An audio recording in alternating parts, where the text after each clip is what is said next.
If you're watching this video, you might know the UCAT can be very overwhelming, especially the fast-paced abstract reasoning. Think about it, 50 questions just in 12 minutes, that's like 12 seconds per question. That's really intense. But with I told you, with the best strategies, with the best tips and tricks, you can turn your weakest section or this challenging section into your strongest section, just like I did. So stay tuned and let's go. Hey everyone, welcome to my channel. My name is Ryan. I'm currently a gap year student who's about to start studying medicine this September. So yeah, really excited about that. In today's video, I'll be talking about how you can get the perfect score in the UCAT abstract reasoning. I personally got 890, but I'll provide some of the best strategies to push towards that perfect score. So enough talking and let's dive in. So I'm going to talk about the general structure of the abstract reasoning. So if you might know this already, but the abstract reasoning has 50 questions, which is to be answered in 12 minutes. That gives you between 12 to 14 seconds per question. Yeah, like I said, that sounds really intense. But it's all about spotting patterns effectively. I scored 890 by focusing mainly on two things. First thing being obviously spotting patterns effectively and efficiently, having that pattern recognition skill nailed down. And also the second thing is by using Anki flashcards. Here's what Anki flashcards are, but essentially it's a flashcard app which helps you, reinforce those active recall and that spaced repetition to make you remember things for a longer period of time. So in this sense, for abstract reasoning, I was able to memorize a lot of patterns that I ended up getting wrong in practice. The key to mastering the abstract reasoning is identifying patterns, but also simultaneously ignoring the distractors. Here's an example of a distractor, and it can oftentimes waste you a lot of time and divert your attention away from the main pattern, which makes you end up getting the question wrong. So it's really important to be aware of distractors. The best way to identify patterns and avoid distractors, especially in the beginning of your preparation, is to use mnemonics. The mnemonics I used were casinos and scans. I think these ones are the most popular. So casinos, here is an example of what it stands for, and scans. Scans is a less detailed version and a lot easier to memorize with less, things to remember. But casinos covers most of it, so color, arrangement, shape, size, and etc. So this really helps you, have that mental checklist of what you've done or what you've missed out when you're trying to recognize a pattern. So for example, when I'm doing a question and I'm not getting the pattern, I have a casino's mnemonics in my head, and I'm going through it, and I'm just asking myself, have I completed everything? Have I checked if there's a color pattern? Have I checked if there's a size pattern or orientation pattern? And this would really help me get into that habit, especially in the beginning. So yeah, make sure you use the mnemonics. I've touched those free resources about these mnemonics in the description below. These mnemonics are great, especially in the early stages of your practice. They really help you break down those complex patterns into manageable pieces. However, later on, you don't want to rely on this heavily. You want, your pattern recognition to be second nature. You want it to be automatic. However, this would really help you build that habit early on.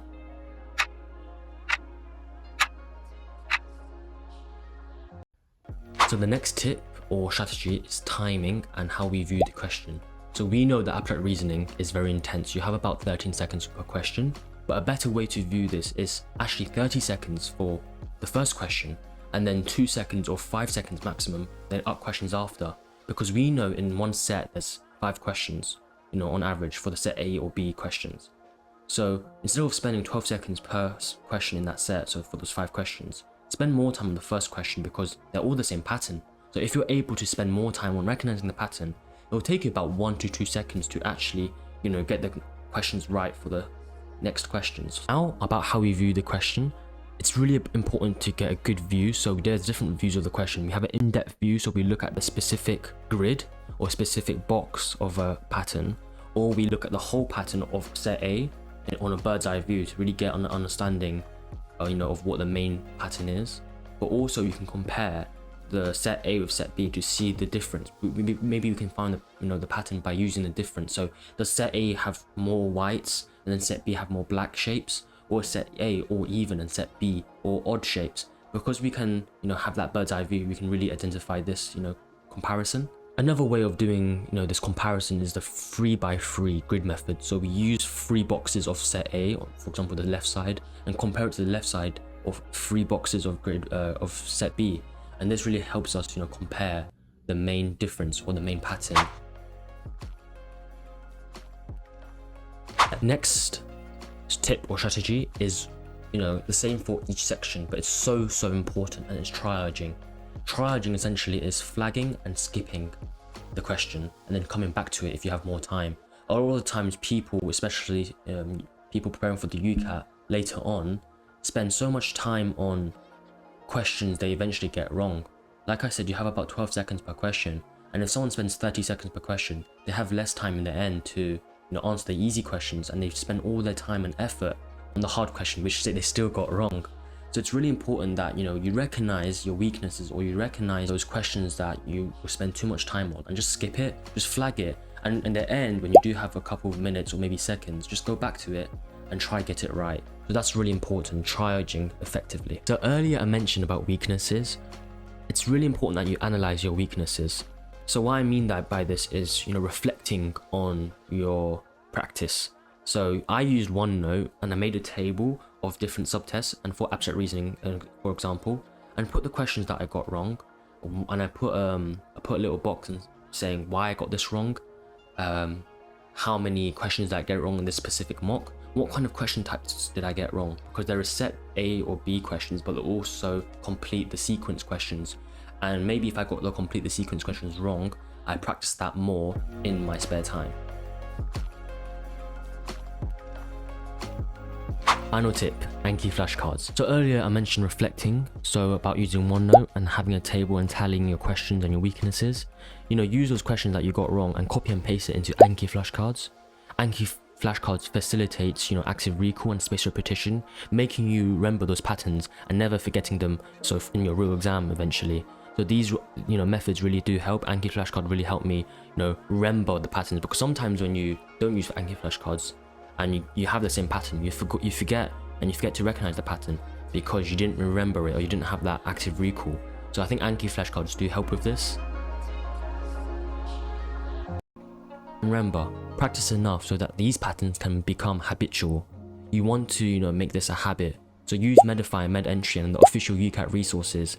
Use those mocks, those subtest mocks. Reflect on the big mocks, reflect on specific questions, so that you're able to know why you got something wrong and you don't forget it in the next time. Hey everyone, so what I'm going to do here is I'm going to go through some questions, abstract reasoning questions, and use the methods that I mentioned in the video. So hopefully you guys can understand how these methods can help you in the real exam and how they can help you in practice. So let's go. First things first is, especially if you're struggling to identify patterns, using casinos, the mnemonic, can help you find the pattern that you're looking for.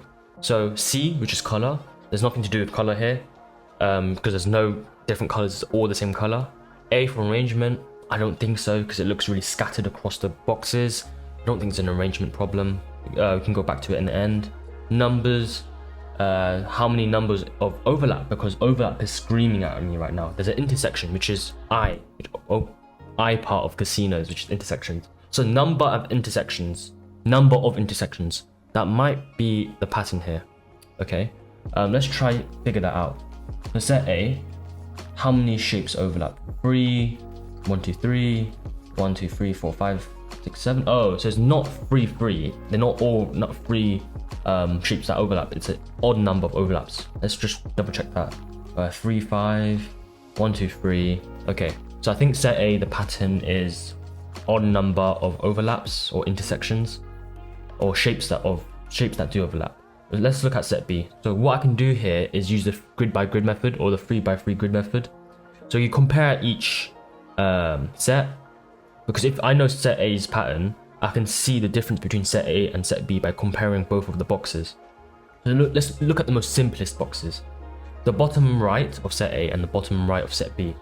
So what I can see in the bottom right of set A, there's three shapes that overlap.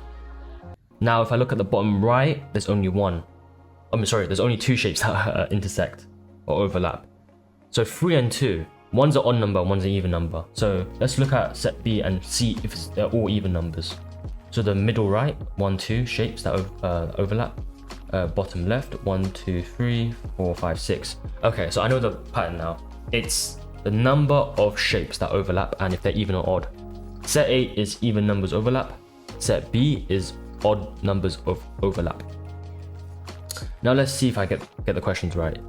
So what set does this test shape belong to? So there's one overlap, or sorry, there's two shapes that overlap.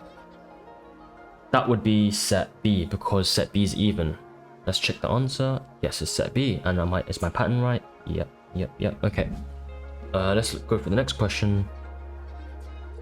No overlap, so this will be neither because every shape does overlap in both sets. So I think this would be neither. Or C. Yep, it's C. Next question. Oh, so that's the question done. So hopefully that helps you understand how we use these mnemonics and how we use the grid method to identify patterns. And yeah, that's it for today's video.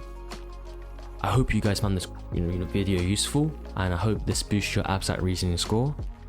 If you found it useful, please subscribe and like, and if you have any questions, leave them in the comments below. I'll make sure I can help. I hope this video will make you smash your UCAT, and good luck. Bye bye.